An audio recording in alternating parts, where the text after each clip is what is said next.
What's up, gang? Welcome to The Greatness Machine. I'm your host, Darius Mershazday. I'm so pumped to have you here with me. Now, listen, The Greatness Machine, we're about two things. Number one, people who are living their passions. And number two, those who are creating greatness in the world and doing both of these things despite the odds against them. Each episode, we're going to feature interviews with game changers, business leaders, telling us their origin stories, what made them tick, what got them to where they are now. Why? So it can help you step into your greatness within your life, your business, and your career. Occasionally, you might hear a few solo episodes from myself, moi, as I say, as I leverage my 20 years of entrepreneurship as a CEO and founder to help you grow and level up in your journey to scale your life and your business. So, come be a fly on the wall, enjoy the conversation, and I'm stoked to have you here with me. Guys, welcome to today's episode of The Greatness Machine. I'm your host, Darius Mershazday, and boy, do we have an amazing guest. My main woman, Emily Balcetis, is in the house. What's up, Emily? Hey there. Hi. I don't think I've said main woman before. That sounded weird. That caught me by surprise too, but I'll take it. That's good. No, that was awkward. I said something super awkward to Jordan Harbinger once, but it was worse than that. Sorry. Emily, welcome to the show. I'm so glad to have you here. Thanks. So, look, for listeners who are new to the show, Greatness Machine, we're really about two things. People who are living their passions and those creating greatness in the world and doing so despite the odds. And I'm so psyched to have Emily here. Emily, do you mind if I give a little bit of how I found your work? I love giving my origin story, and then from there, I'd love for us to talk a little bit about your origin story. Does that work for you? Yeah, totally. Awesome. So I was doing what I do, doing my thing, and I was on social, and I saw Andrew Huberman was interviewing Emily. And I was like, man, this lady is sharp as a razor. And the work that you're talking about in your new book, which we're going to be talking about on the show today, Clearer, Closer, Better. I was like, I'm super interested in this. And so Clearer, Closer, Better is about how successful people see the world. And I've been on this journey the past couple of years about how do I want to make my impact on the world, like in the maximum way possible? So I've been consuming book after book. And so I bought your book and dove right in. And I was like, oh my gosh, I need to get her on the show. So I think I binged half your book in one evening. And then I hit up my assistant. I was like, hey, can you reach out to her and see if she'll come on the show? So that's how we're all here right now. So that's awesome. That's great. Yeah. So yeah, man, your book's really great, and I'm really excited to get into that with you. But for those of you guys that are not familiar with Emily, it's Emily Balcetis. I asked her how to pronounce her name properly before the show started. It's actually Balcetis. Oh gosh, that's all right. We did cover it, but or something got in the way of your top game there. Damn it, Emily Balcetis. I should have. Gosh, Darius, you're not. I am on my B++ game right now. So Emily is Associate Professor of Psychology at NYU. She received her PhD from Cornell University in 2006. Been featured all over the place. Forbes, New York Times, Newsweek, NPR, Scientific American, The Atlantic. So lots of great people out there following your work. And now we're going to be talking about the book, Clearer, Closer, Better, How Successful People See the World, that just came out in 2020. But man, you are out there making some waves in the world. Thanks. Love it. Yeah, trying. That's the goal. That is the goal. So if you don't mind, I don't think people just stumble into the world of writing books and becoming professors. How did give us a little bit of your origin story? I know we're going to be talking about some of it in some of my questions today, but yeah, give us some of your background and origin story if you don't mind. Yeah, cool. So I'm a behavioral scientist. And with my day job, I get to ask questions about what makes people do what they do. And, this is work that we've been doing for about 20 years in my lab, a big research team of scholars, artists, advocates, public policy people, of course, researchers, writers, really fun, eclectic group that are all bringing their unique perspectives, trying to understand how can we help people figure out what the obstacles are that are standing in their way of doing their best work, of meeting their goals that they're setting out to accomplish in this world. But I started wanting to be a rock star. That's if we're going back in the day, that's my origin story. I studied music forever. I have a music performance degree. Actually, I wanted to be a rock star. I played with a band. Everyone plays with a band, right? In high school, ours was a cover band of some punk ska groups that were big at the time that I was in high school. and got to play one really awesome show with the band that we loved, that we were so into. In the Warped Tour, the Warped Tour was coming through. We played one gig with a band at the Warped Tour. There were 15,000 people out in the audience, and I had my hit, right? Like, this is like, yes, this is what I want in my life. But I was also in marching band, and so like when you wear that big funny hat, life sort of is like, no, you don't get to be in both worlds at the same time. So so my career went towards psychology instead. And I love it because it gives you the tools of science. So you're able to ask questions about why people do what they do and how can we help them do it better, and find out what's true, right? We all have our anecdote stories. We all have beliefs about like what works for us, but whether those are right and true and work for yourself or the majority of people or no one is hard to self-assess. Like, that can be challenging for us to introspect and know what really works for us. So that's why I'm a firm believer in what science can bring us, and why I've dedicated my life's work to using that approach to understand how we can help ourselves and help others. I love that. Well, first of all, I think you're being humble because you didn't say the name of the band, which was Goldfinger, right? It was fun. It was an awesome group to play. So you got to play. You went on stage. You and your friends went on stage, and you were a saxophonist. Is that correct? Yeah, exactly. Yeah. Mm-hmm. And what was it like? Why did you decide like rock stardom wasn't for you? Well, I don't have any tattoos. That's one thing. So I know I don't like look the part, and I really I can't really stomach the drugs and the alcohol. The lifestyle is not really for me, but the adrenaline rush was. And I like a little bit more stability in my life than I think me in that position of rock stardom would have brought to my life. Yeah, I just finished reading David Grohl's autobiography, and like when you read what they had to do to build that band, you're like, oh, that sounds terrible. Sleeping in a van and going from gigs, a lot, to your point, drinking and stuff like that. But so now you are a behavioral psychologist. For the layman who doesn't know what that means, what is a behavioral psychologist? What do they do?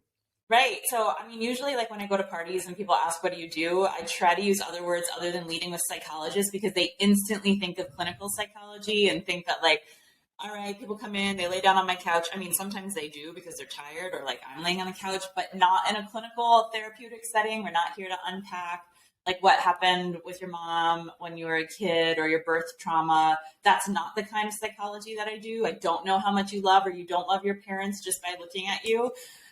But again, what we do is like design situations, scenarios in our lab, or find them out in the real world and collect real data on people's actual behavioral responses to those different situations. Trying to see like, if we create this context where we throw an obstacle in the way, how do people get around it? Can we give them the tools to get around it using random assignments? Some people are given this tool, some people are given a different tool, kind of in the same way that you test whether drugs are effective. There's like the new drug you're testing, and then there's a placebo sugar pill. And does the real drug work better than a sugar pill? We use that same kind of setup, but to understand human behavior and collect lots of data on lots of people, do fancy math, and then have the answer about whether this intervention, this drug, or this particular behavioral nudge that we're giving gives a bigger bang for the buck than that sugar pill, placebo, other experience that we're testing against. Okay. And so I guess I'm assuming that is what led you down the road of writing this book, Clearer, Closer, Better. Would you mind kind of giving us maybe what motivated you to do that? Like writing a book is no small feat. I've written a book. It's a lot of work. Tell us about that. Well, probably overconfidence is what led me to write the book. I thought like, you know what? I like talking to people. I'm pretty good at it. I can explain the science that we do in a way that like my mom can understand, or people who don't like science or, aren't into it the way that I am, so that they understand what we're doing and see the value in it. And then my overconfidence made me think that I could write a book because I can talk, so I can write. And that couldn't have been further from the truth, to be honest. So, my agent and my editor sure let me know that, nope, writing a book is a whole different style than the way that you naturally think or the way that you think is best to communicate those ideas. But, once I came to that point where that realization was clear, I was already so in the weeds on this that I doubled down and learned how to communicate in a different way to get these ideas out. And I wanted to write this book because, so many awesome researchers are doing a lot of great work on identifying like what do people think is the right way to best meet their goals. How do you set those goals in the first place? What do you do when something gets in your way and you're thinking about quitting? Why don't we quit when we should? Why do we quit too early? And can we offer any insights that are likely to help based on what we know to be true from science? So, you know, I just feel like a personal responsibility to share what scientists have learned, what we have learned in our labs. So many thousands and thousands and thousands of people were integral in making this work happen. Of course, our research team, but all the people who participated in these studies for us to be able to disentangle what's true, what's not true, that we owe it to the world to share what we have learned as a scientific discipline and give people the tools that might be beneficial for them. So, you know, that's like the high level sort of philosophy on why I think it's important for scientists to share their work and why I wanted to.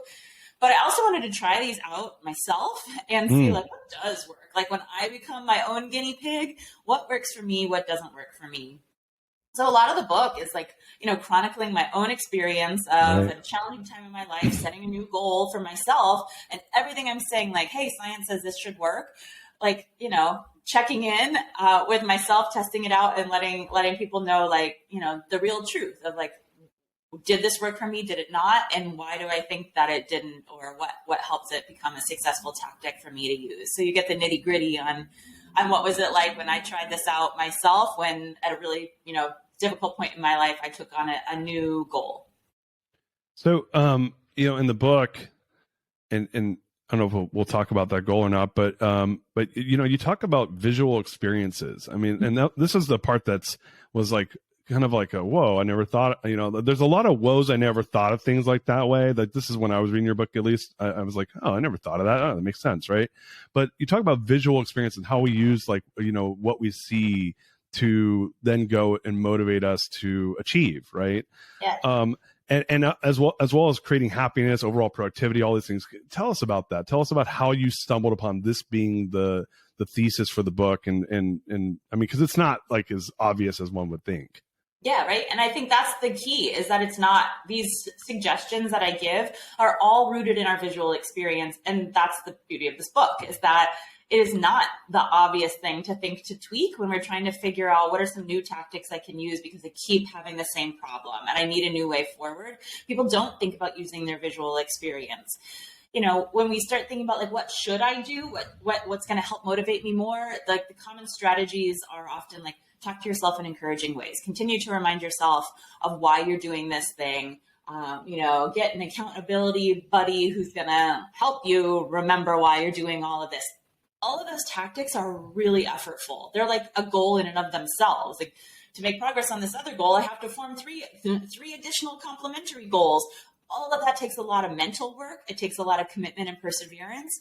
And when that like support system for our original goal fails, then so too does the original goal, right? We're kind of setting the deck, stacking the deck against ourselves for success when we're making it really hard for us to work through the natural challenges of trying to pursue a goal by using these effortful, labor-intensive strategies. So that was sort of what is going through my mind, is I'm thinking about what are other things that we can do that can help sort of automate, make better habits, and help us to like make those choices without making the choices that align and will help us pursue our goal without having to be so effortful about all of them. And that's where visual experience comes into play. Vision is super cool. Like of all of our ways that we get thoughts and information into our brains, like vision is the most important and prioritized sense we have. More of our neurological real estate is taken up by visual processing than anything else. Like how much brain space is needed for us to make sense of what we touch, of what we smell, of what we hear, far less than the amount of brain space that responds to our visual experience. And we have like a superpower of vision. We can see the International Space Station 250 miles up in the air. You can see a flickering candlelight if the atmosphere is clear, if our air is clear, like over 30 miles away. Like vision is amazing. And if we can harness that superpower that we have, maybe we can help ourselves form the better habits that are going to help make progress on our goals. So like, and that's a part where I think for maybe someone who hasn't read the book or is probably asking themselves right now, it's like, well, I don't get it. Like, just because I can see something, how does that help me like reach my goals, right? Is it that they're being able to see it in real life helps them then formulate it in their mind's eye later? Like tell us a little bit about, like, because I'm still this was for me, I'm a person that loves connecting the dots. I was like, how did you connect these dots, right? That like, because I see something that then helps me motivate me, create goals. I love the idea of it being automated. To your point, I'm opening my eyes. If I'm a visual person, which most people who are not blind are, then I'm seeing no matter what, right? But how do we go from, okay, I'm seeing, to then leveraging that so that automatically it's creating more outcomes that I want? Yeah. So, there's a direct connection between perception and action, what we see and what we do. A common example is just like, think about your commute home. If you drive or if you walk, if you commute, I bet you can get from your work to your home without having to think about every turn that you need to take, every red light that you're going to hit, and then do you go left or you go right? How far do you go straight before there's going to be a bend in the road? You just do it, right? And then if you get home and you like think about, what did I see along the way? What did I, what choices did I have to make sure that I got home? Probably you can't recollect that because you're seeing the whole time. You were driving or walking with your eyes closed, but there was a direct connection between what you're seeing and then what you're doing. When you turn left, when you turn right, and you didn't have to think about it because that's become an automated habit, right? Where we can cut out that middleman of having to think or make a choice. At this red light, should I choose left? Should I choose right? At this stop sign, should I choose straight, left, right, or should I turn around? We're not doing that because we have taken out that middleman. We directly connect perception to action. Now, how does it relate to goals? Well, we can think about the goal to be healthy. What stands in the way of that? For a lot of people, it's mindless snacking. When does that urge hit us most? Like in the afternoon, right? Around 3 o'clock, 4 o'clock, getting tired, lunch is worn off, dinner's not quite here yet. We haven't had a nap, maybe. We probably haven't had a nap if we're at work. And so what do? We go during COVID times, or if we work at home, then we go to our kitchen, right? And we sort of are mindlessly perusing what's in our pantry or what's in our fridge. And you're going to pick the thing that probably stands out to you. You're not digging to the back of your fridge to find that bag of carrots. You're not like looking at the calorie counts of all the different snacks, the dry snacks that are in your pantry. You're just quickly looking and grabbing something that like catches your tummy's interest right now. And for a lot of people, those are the snacks that they probably want to cut out. Snacking is probably what they want to cut out in the first place, but then they're choosing something that's probably not the healthiest snack at that time. That's something that Google noticed with its employees, was that with all of these awesome like snack stations and beverage stations that they have littering, the hallways in their campuses, they were noticing that all those snacks, were keeping their employees here rather than leaving, going out or going home earlier. So it was doing that part of its job, but it was increasing their employees' weight. People were unhealthy. They were unsatisfied with their health and fitness because of those snack stations. They switched out the visual experience and they didn't take away the M&Ms or the full sugar sodas, but they made them harder to see. They put the unhealthy drinks on lower shelves in the refrigerators. They put like the M&Ms and the sweets and the junk foods in opaque containers that weren't clear. So they're still there, but they made it a little bit harder for people to see them. And what they found by checking in with the people who restock those snack stations was that consumption of the unhealthy options decreased substantially within a week. It's not like they had to roll out some new messaging and campaigning and saying like, hey, let's all care about our health and these are foods that are bad. They didn't do any of that. They simply made it a little bit more challenging to see the unhealthy choices, and consumption dropped dramatically. So that's an example of how like perception is directly connected to action, and that a lot of what we're doing in our life, we're not putting in a ton of thought to. We're sort of going on our impulse, or our mind is wandering, or we're ruminating over something else. Like, what am I going to have to do tonight with my kids? Are they going to have homework? Or what am I going to make for dinner? And so you're not effortfully thinking, what am I going to do in response to the visual information that I'm getting right now? We just sort of act on autopilot based on what it is that we're seeing. Oh, so it just reminded me that there's a Tiny Habits book by BJ Fogg. Have you read that book before? Yeah, so he has a statement where he says, if you want to eat healthy, bring an apple, put it at the end of your desk every day. And he says, notice I didn't say eat the apple. right? Mhm. And it's Right. to your point, right? There's this thing where if I just see an apple sitting at my desk, like sooner or later, like it's there, I see it, like I don't have to think about it, I'm just gonna eat it, right? So that makes a Yeah. lot of sense. I appreciate that. Right. You know, At the foot of your bed, right? You probably have slippers. If you have anything, there's probably slippers. Why don't you swap them out for running shoes instead? So the first thing that you see when you get up in the morning is a suggestion to get a few more steps in rather than to lounge around. That's another, thing about like just being intentional about crafting our visual environment can trigger a different kind of action. do you think I know people who when they're trying to get in shape will like paste, and for lack of a better word, I'm going to say something a little bit crude, like a fat picture of themselves like on their fridge, right? And they do that because they're like every time they go to the fridge, they're like they see that and it changes their behaviors. I mean, is that like a crude representation of what you're talking about essentially? Yeah, people use those kinds of visual reminders in many different ways. So you gave an example of one that might be like a downward social comparison, like, oh, that's what I used to be like. I don't want to go back there.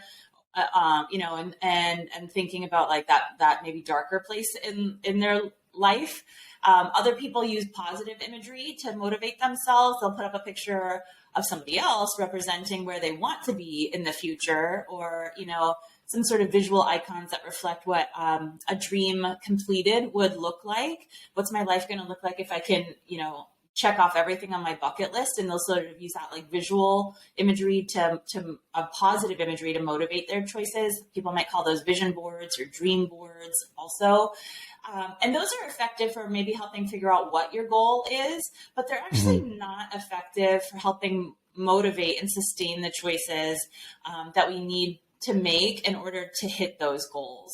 When we just are left sort of fantasizing about what do I want in my life, either through that sort of negative downward social comparison or positive imagery visuals, we sort of like vicariously consume that desired future experience. We like put ourselves in there like, oh yeah, that is what my life is going to be like if I don't go back or if I do go forward and hit that. And it's sort of like a moment of relief. Like, I know the direction I'm going. This is the course that I'm on, and that's going to be my life. In fact, colleagues of mine at New York University measured what happens in people's bodies when they do that, when they sort of like mentally position themselves in that goal completed state. They measured systolic blood pressure. Now, that's the bottom number. Sorry, it's the top number on your blood pressure reading. And it's the body's indicator it's the psychological indicator of your body's readiness to do anything, to like get up and do something.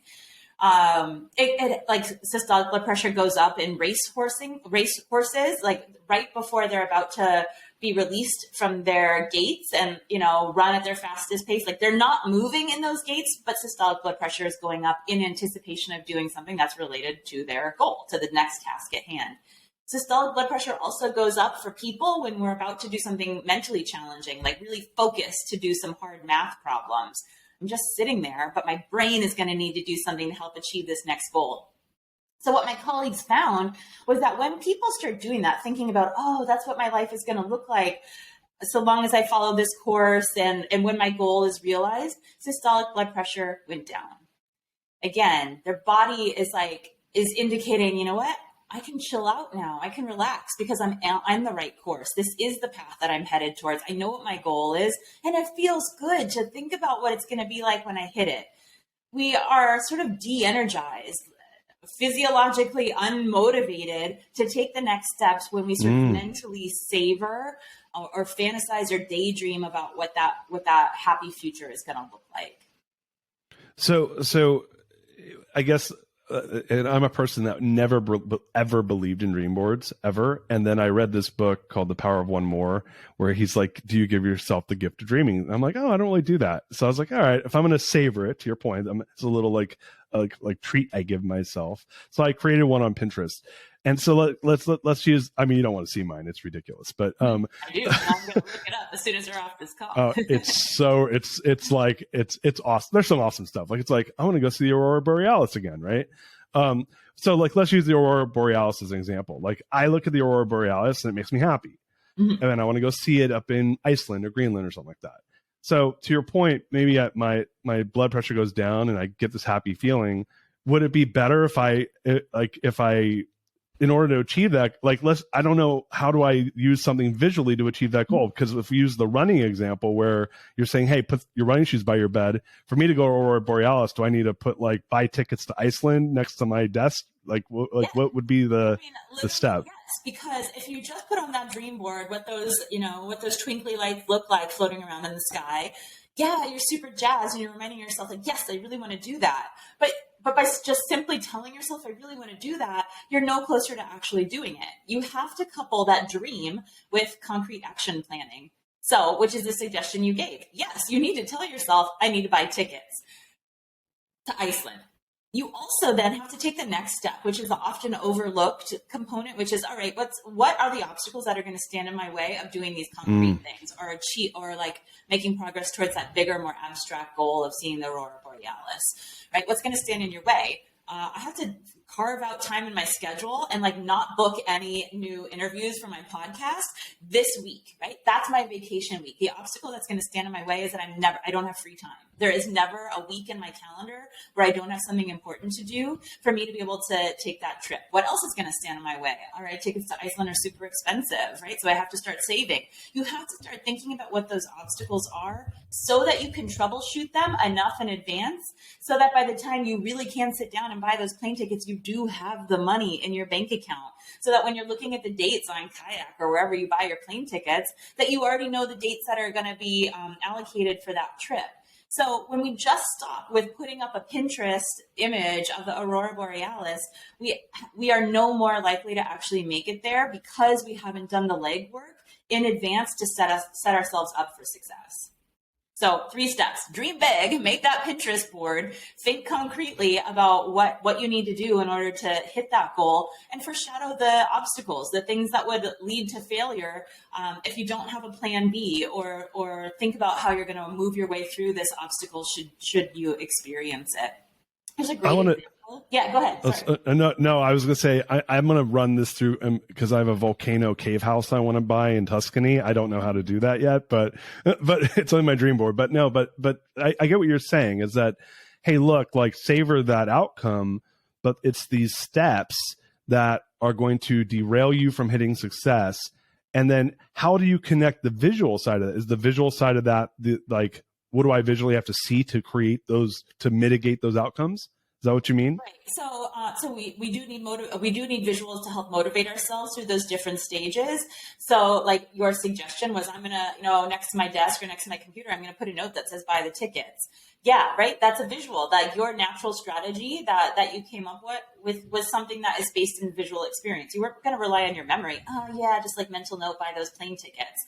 That wasn't your go-to thought about what should I do, because the evidence does suggest that when we are seeing it, it's more likely that we're going to do it. We can think about how that plays out in terms of allocating our time. So again, if you just leave yourself with a mental note, I need to buy those tickets to Iceland, is today the day I'm going to do it? Oh, if I look at my schedule today, I am booked back to back to back to back. I don't have 20 minutes to figure out how am I going to get to buy those tickets to Iceland. Unless we carve out time in our calendar and set an appointment with ourselves for those things that we might otherwise be leaving mental notes for, it's far less likely we're actually going to get to them. We prioritize what we see. We prioritize those things that are in our calendar, those meetings that we've set with other people. And if we do that for ourselves, then we're far more likely to get the job done. Like, I'm not going to bail on this interview because you are in my calendar, right? There's so many other things that I need to be doing, but right now, because you're in my calendar, I get the joy of chatting with you right now. We prioritize what we see. And one of those things that we see is how we're going to allocate our time as determined by the way we set up our own schedule for ourselves. I love that. And then I think you're making such a great point about setting appointments with ourselves. Like, that was actually first thought I had was, I'm like, well, I have to go and put it in my calendar. If I'm really going to do a trip, I'm going to put it in my calendar. I might have to put it in my calendar. How am I going to pay for it? I need to go, do more projects or sell something or whatever that is. But to your point, like, those are real action steps people can do. And most people, they don't do that. They do the last part, which is like, hey, put a picture of Aurora Borealis in your Pinterest board, go back to sleep and say, and don't accomplish. Right. So I love those steps. You were going to give a really good example, but I interrupted earlier. Yeah, do you mind Let me just add to this also of like, there's a way that we can optimize how we use our calendar. Probably what I'm suggesting is intuitive for people of like, yeah, like don't just keep it in your mind, write it down. A lot of people use to-do lists. Put it in your calendar, you're far more likely to actually get it done. Yeah, that resonates with probably a lot of us. Maybe we don't do it, but maybe this is a nudge to actually do that, to like create appointments for ourselves, to carve out that time in our calendar for ourselves and the things that are nagging on our own minds. But we also need to be thinking with, one of the suggestions I talk about in the book is taking a wider frame, that we need to expand our focus of attention. And when we think about that with our calendar, that means planning out in advance. So, Sunday night comes, we're thinking about what the week holds. For a lot of us, if we're super stressed, we start looking myopically, thinking myopically. All right, I just got to get through today, or I just need to get through tomorrow, and then I'll deal with Tuesday later, or I'll deal with Friday later. But right now, I can't, I got to get through today. Today is super stressful. That's the problem, is that when we have this, when stress leads us to sort of hone in and focus on the immediate concerns right now, we aren't able to optimize the time that actually is available that we might have a little bit later on. So instead, what I suggest, and we in fact tested the effectiveness of this in our lab, was to, Sunday night comes, think about what are the big things that are looming on your plate, what are the goals that you have. In this case, we had people focus on just one goal that's really important to them, and list the concrete steps that they can take in the next, in the next amount of time that's going to help advance progress on that goal. And we had, for 1 week, everybody just thought, okay, what am I going to do tomorrow? Where can I schedule in time into my calendar to work on these concrete steps? At the end of the day, everybody reported how much time they spent on those concrete tasks to help advance their goal. That was like our control condition, the sort of the sugar pill condition. I think that's what people do when they're stressed, is they think about time more myopically. We tested the effectiveness of a different strategy, though. On Sunday night, what's this big project that you've got going on? What are some concrete actions that you can take that will help advance your progress? And now start thinking about Monday. Think about Tuesday, Wednesday, Thursday, Friday, and Saturday. Carve out time in those days that you can schedule for yourself when you can work on these different actions. Every night, they reported on how much time they spent. And what we found is that over the course of the week, when everybody thought about time and thought about their schedule in that wider frame, thinking about it in terms of the week, planning for the week, they found 2.5 more hours to work on their project compared to when they were thinking more myopically and planning their day, looking at their calendar day by day. Everybody got time in. It's not like they didn't do anything and then they had 2.5 hours. No, when people started planning and thinking strategically and using their calendar, everybody spent more time working on this goal, but they spent even more time when they had planned out their schedule for a week in advance. 2.5 more hours than the number of hours that they were able to spend even when they were just planning using their more myopic strategy. And importantly, that worked for like 2/3 of people. 2/3 of people. What was the increase? Like 2.5 hours, like as opposed to how many hours? Yeah, I mean, it was quite variable because everybody's scheduled in the project and the magnitude of their project was really different. So, that's the average increase above and beyond. Like some people were spending, 5 hours, 10 hours, or 15 hours, but they found an additional 2.5 on average. Okay. I mean, that's real. I mean, in any of those three. If somebody could give me 2.5 more hours, right? I would give them a pot of gold. So 2.5 hours right now, as I'm trying to we all have a lot on our plate, right? I'm directing this lab, and, working on getting these ideas out there. I've got 2 little kids. I got family and friends that I'm responsible to. And, if someone were to give me 2.5 more hours, thank you. I would love it. Yeah. Well, you're making, I'm trained in conscious leadership, and one of the things we teach is time blocking using your calendar and how do you attention management, if you will. And this is really an idea around attention management. Where am I focusing my attention? And the data shows, to your point, what we tell people is, look, you'll get between 1 and 5 hours of your week back if you have strong attention management, right? Mm-hmm. And that adds up. 2.5 hours, that's not much, Darius. Yeah, it is. That's half an hour a day to go work out if you're not working out, or to take those steps to do the things that you're talking about. So that's some real numbers. And 2.5 hours times 52 weeks, we're talking real time then, right? So yeah. I love that. You make a mention of in the book that what we actually see and what is actually there, that there's often misrepresentations, and that our brain fills the gaps. But then you go on to say that we can actually take advantage of those misrepresentations to help achieve. Like, tell us about this. Yeah. Yeah. I mean, there's all kinds of visual illusions out there on social media, right? That sort of lay the stage for this idea. The blue gold dress thing, right? That went viral a couple of years ago that like divided up families and friendships. Like that dress is definitely blue, right. Or that one, like, I don't know. Cause I only see the blue, so I can't even gold, whatever. I think it was, I saw the blue, I think. Yeah. Right. So that was a super divisive picture because, first of all, it was just like photographed in really poor lighting. But interesting lighting for those of us that study these kinds of issues. What the deal was that like the lighting conditions were super weird, and then the photography was like poor quality. And what our brain was trying to do was like figure out how is this picture lit? How is this dress lit? Is it lit with like indoor, like fluorescent lighting, or is it coming from natural lighting that has a different hue, right? Different saturations of color. And so that's how you can get two people seeing totally different color schemes on this dress, is because it was ambiguous input. Like we didn't like, what is this dress? What is this picture? How is it composed? Your brain is trying to figure that out, even if we aren't intentionally doing that. And if your brain made a different assumption about the lighting conditions, it would have like cleared it up, right? Like remove some of that ambiguity to have you see it in a particular way and have somebody else see it in a very different way if their brain made a different inference about how this is lit. There's, one that just recently went around that people pulled. Actually, I didn't make this image, but I used it in some of our science and people pulled it from my work. It was something where you can see a line drawing as a horse, or you see it as like the full body of a seal. Very different creatures, right? But in that very same drawing, people were super divided about what they saw. Is this a drawing of a horse or is it a drawing of a seal? And that was like a recent instantiation of this blue dress situation where, on first pass, like maybe you see the horse, most people did. And they were like flummoxed by anybody who said that they saw something else. How does this play out in the real world though, outside of these like wonky images that show up on our social feeds?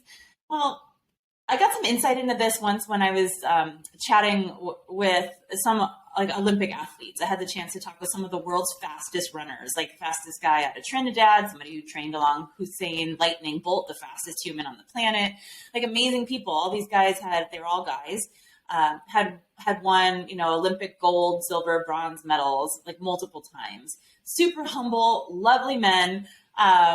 Who are happy to answer my weird questions as a scientist. Now, I went into this thinking, like, I wonder what they do with their eyes. I wonder where they're looking as they're, racing for these world records that they've set.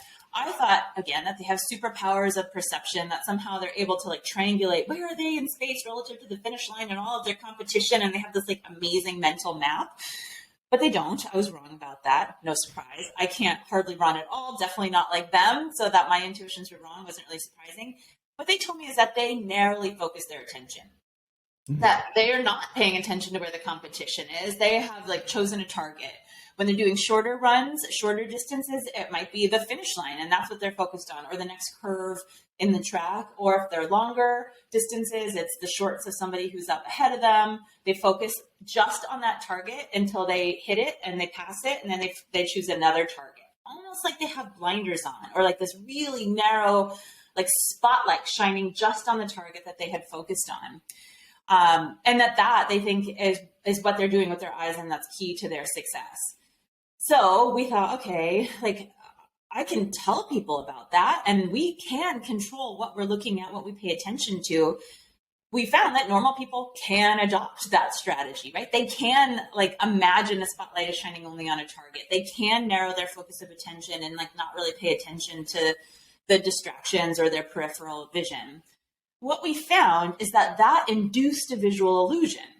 Finish lines or whatever targets they focused on now appeared physically closer to them. They looked more proximal than they would if they were just looking around the way that they naturally do. It induced this illusion that like the environment is like closing in on them, and claustrophobic people might not like this then, but so it's not quite that experience, but it's like, oh, that finish line doesn't look so far away now. And it's not just a thought. that they have. It's not just a judgment that they're making, but it's literally changing their visual experience. And that's what a lot of our lab's work has been doing, is looking at like actually changing what they're seeing. Yes, it's actually changing their visual experience. It's inducing this illusion where they don't realize that, like, for other people, that finish line looks further away. For them, it looks like pretty close when they use this narrow sort of tunnel vision approach. Now, that's important, right? That's interesting from a scientist perspective, but it's important for real people in the real world, because what happens is that when you create this illusion of proximity, that finish line looks closer, there's a host of psychological consequences that happens. Now, it doesn't seem like it's so hard to walk that far or run to it. It looks like it's within my wheelhouse of possibilities. Yeah, I can beat that next person. They're not that far away from me. I can make it to that finish line. When in other conditions, under other viewing experiences, you might think, no, like I can't run that far. That's too far away for me to hit it. So it changes that sort of psychological profile of possibility. I think I can do it. When we think we can do it, just like that little engine that could, we actually do. When we teach people to narrow their focus of attention, the way that those Olympic elites have done, it leads people to move 23% faster and say that it hurts 17% less. We make that exercise actually more efficient for them. They're running at a faster clip and they're not experiencing it as challenging. Nothing about those distances have changed. We tested this in a really contrived situation where we set the distance and we measured how long they took, and they could run faster and say that it hurt less. And when they do that, when they have that experience, what we find when they let us have access to their fitness tracker apps and what they're doing after they leave our lab, people go out for more walks and run in the weeks that follow. They take more steps, they move faster and farther, even when we're not there, like with our stopwatch monitoring what they're doing. So that's a way that, like, you know, we're connecting the dots of saying, like, yeah, there are different visual experiences we can have as we go about our everyday life. We can control them. We can induce these different, like, visual experiences that maybe don't map onto reality, and change what we're doing with our own actions. So how, like, I mean, what that's really interesting. It makes sense, right? And I mean, and people maybe that have lost weight in the past, maybe that's another example of that, where people are like, you know, if you want to lose 100 pounds, you got to lose like 5 pounds at a time, right? Mm-hmm. And so they set these goals in these like smaller increments, because then they're hitting them. I mean, that's kind of what I heard you say, is these guys, but they're using it vision. How would be an example of that from like a weight loss perspective or a big project? Let's say I want to start a company, and I want to, you know, narrow my focus and use visualization visuals as a part of the process. Because I get it from the standpoint of running a 100-yard dash or something like that. But how does that translate into those types of projects or goals? Yeah, another issue that stands in people's way is like temporal distance. So in this case, I was talking about physical distance. Like, you literally got to walk the walk in order to reap the benefits of it. You got to physically move further in the environment. But the other issue that crops up too is how people think about time, temporal distance. A lot of the big goals we have, we're not going to hit them today. We're not going to cross that finish line metaphorically today or even this week. It might be something that we have to make choices today to benefit us in the far off future. And that could be really challenging. Like, you know, this is something I might realize in 6 months, 5 years, 10 years, 50 years. Right.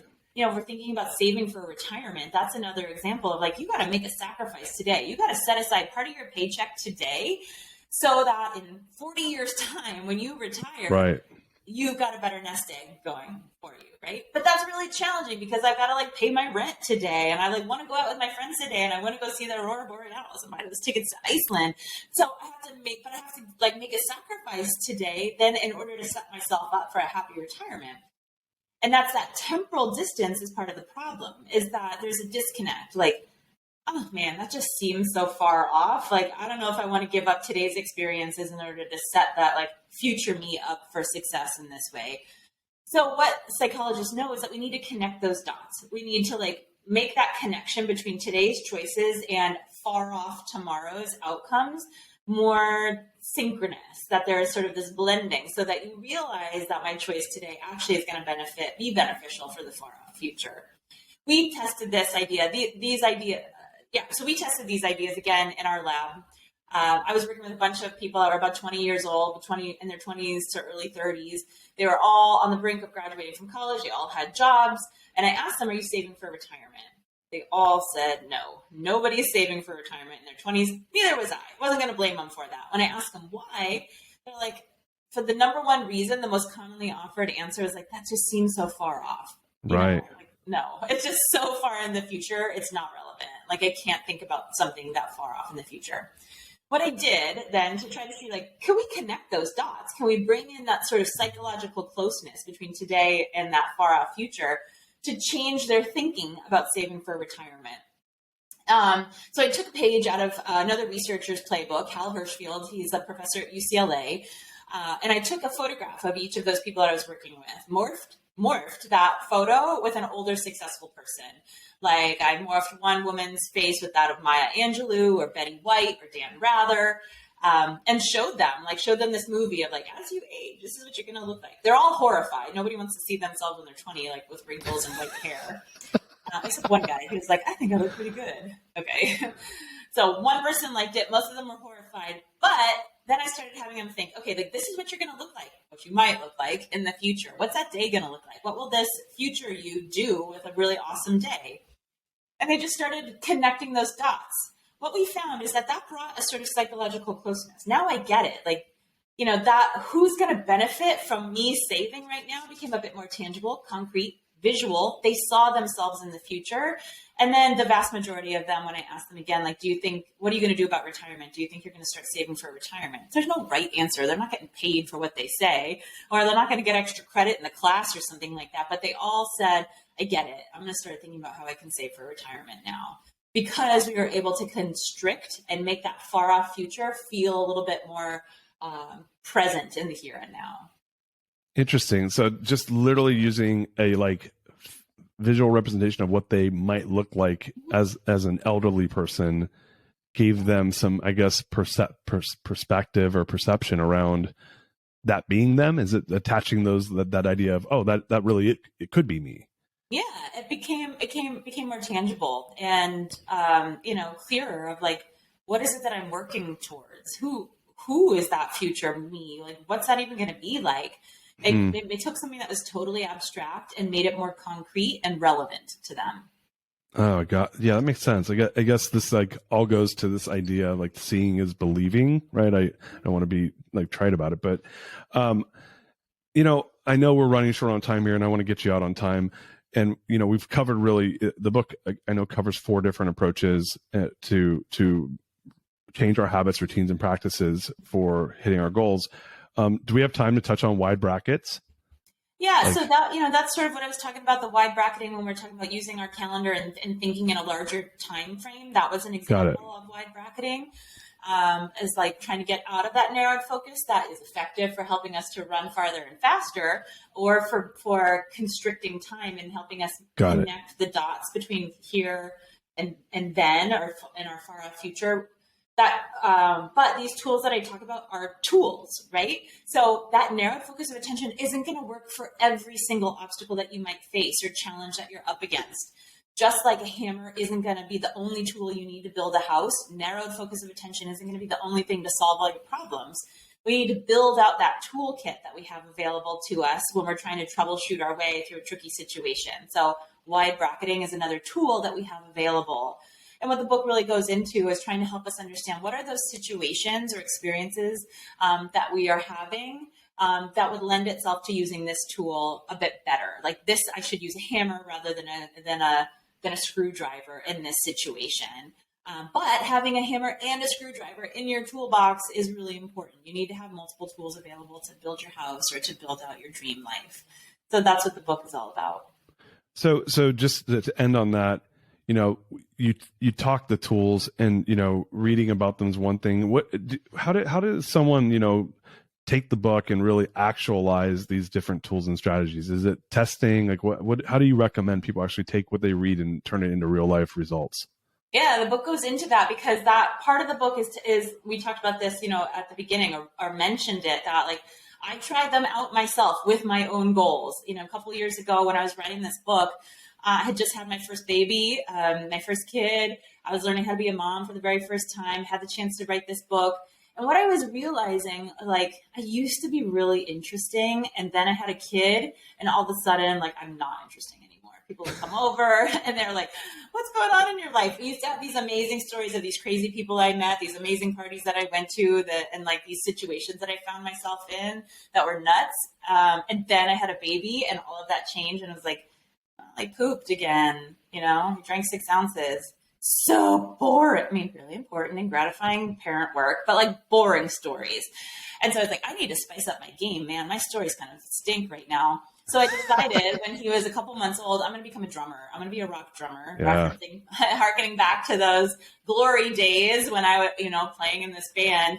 I'm not a drummer. I am musical, but I'm not a drummer. I'm really not very coordinated. And so this was a big challenge for me, especially because we had a brand new baby. We lived in a 1-bedroom apartment in Manhattan until he was 4 years old. So like having to figure out how am I going to learn to be a drummer and like make this real. Like I was going to play a show and invite people to it. So like I had to learn this thing. So all of the strategies I talk about, I tell you, how did I implement them in my real life, trying to juggle all these different balls that were in the air for me for a goal that was personally important to me, right? I'm not going to lose my job if I don't learn how to play drums, but the book isn't going to be nearly as interesting if I can't figure this out, and I'm going to be super embarrassed.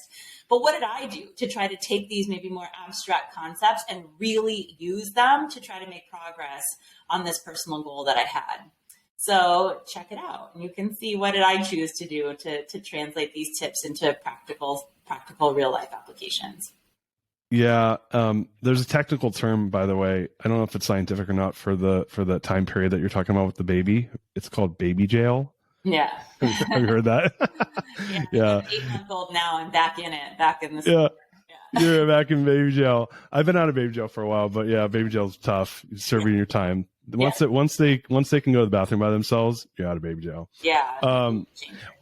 Well, Emily, what a treat. I mean, and by the way, for the story regarding like the story is super entertaining regarding the whole book's entertaining and super informative. And it's such a great book overall. I loved reading it, and I'm so excited to share it with our audience. So the book is Clearer, Closer, Better: How Successful People See the World.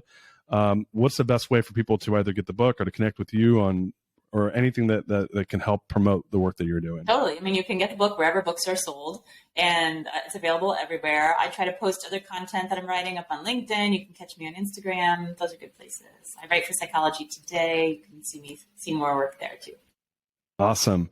Emily, thank you so much for being on the show. Appreciate you so much, and keep kicking ass and taking names, and can't wait to hear you play the drums. Thanks. All right. Guys, listen, if you love the show, share it with people that you know and love that need to learn how to crush their goals by using Emily's work and some of our other guests. And give us reviews, give us some ratings. With that said, until next time, peace out. We love you. You are listening to The Greatness Machine, and that's a wrap for today. Listen, if you love what you heard, subscribe to the show on whatever podcast platform that you're tuning in on, so that you don't miss any of our future episodes. We have tons of great people coming on, and we're stoked to have you here to enjoy it with us. Leave us a review. Tell us what you love most about this particular episode. We love getting the reviews. We love to see what you guys love most. And if this particular episode, made you think of someone who's leveling up in their business and in their life, print screen, share it with them. Leaders are the best givers, and after all, we're all here to support and grow with each other. And in case you want to see some of the fun behind the scenes shots or some of the things that we're doing, I'm actually writing about this in my weekly newsletter. Go to www.therealdarius.com and subscribe to my newsletter. We're talking about fun things like business and life and mindfulness and cryptocurrencies and gosh, I don't even know, everything and anything, but it's tons of fun stuff I write about. I try to get it out on a weekly basis. You can subscribe at www.therealdarius.com. And with that said, look, thank you guys so much. I appreciate you. I love you. Peace. We're out of here. See you guys on the next one. She's my lover.